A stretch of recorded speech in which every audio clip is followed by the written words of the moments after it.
السلام علیکم ملګرو، نن مې د یو داسې زبردست اپلیکیشن راوړی دی چې تاسو به حیران کړي. څه اپلیکیشن دی او څه کار کوي؟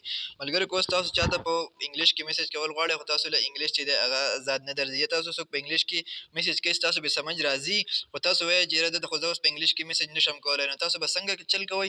تاسو به صرف په خوله باندې په اردو کې هغه میسج وایئ، هغه خبرې به کوئ او هغه به هغه ته ډایرکټ چې دی په انګلیش کې کنورټ کېږي، هغه به هغه ته په انګلیش کې ځي. نو ګورئ زه تاسو درښیم په دې ویډیو کې مکمل طریقه ویډیو راسره تر اخره پورې وګورئ او د نورو ملګرو سره هم شیر کړئ. نو ګورئ دلته کې زه راځم د خپل وټساپ ته او په دې خپل وټساپ کې زه دلته کې د اردو چې دی هغه به یو لفظ ویم په دې مایک کې، ټیک ده، او هغه به ډایرکټ انګلیش ته کنورټ کېږي. نو تاسو راسره ګورئ چې کېږي که نه.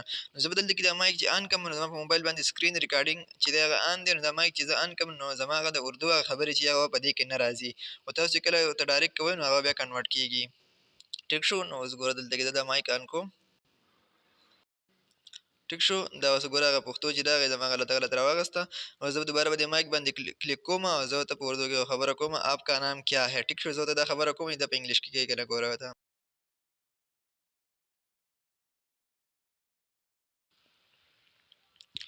وټ از یور نیم. ټیک شو. نو زما د اردو دا خبرې چې ده ځکه نه راخلي، زما په موبایل باندې سکرین ریکارډینګ آن دی. ټیک ده. تاسو به دغه شانتې په اردو کې وایئ، هغه به انګلیش ته کنورټ کوئ. ټیک شو. دا یوه شوه. اوس ته دلته کې زه بله یوه خبره کوم، خو دا د اردو دا خبرې زما دي ده نه راخلي. دلته کې چې دا مایک آن کړم نو زما په موبایل باندې سکرین ریکارډینګ آن دی ځکه یې نه راخلي. نو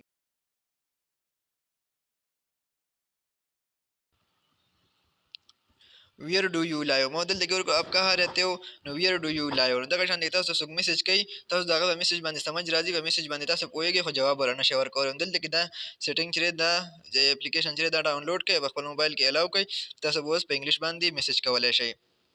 کوم اپلیکیشن دی تاسو د دې ځای کې تاسو څه خبره هم په دې مایک کې کوئ دلته لیکئ نو هم به هغه ډایرکټ انګلیش ته کنورټ کېږي، خو دا ویلو دا چې دی دا ډېر اسان دی. د دې ځای کې نه به موږ واپس وځو، دلته به راشئ خپل پلی سټور ته. ټیک ده. خپل پلی سټور ته چې راشئ دلته کې دا یو اپلیکیشن دی، په دې سرچ کې به دلته کې ولیکئ اردو کیبورډ. اردو کیبورډ به دلته ولیکئ. ټیک شو. اردو کیبورډ چې ولیکئ دلته به تاسو ډېر ښه کیبورډ راشي، خو دا یې ایزي اردو کیبورډ اردو ایډیټر دا یو ایپس دی، دا به تاسو انسټال کړئ. لاندې دا شین به ورسره لیکلی پاک ډیټا، نور هم دلته کې د دې 10 ملیون پورې دی 10 ملیون چې دي هغه د دې ډاونلوډز دي.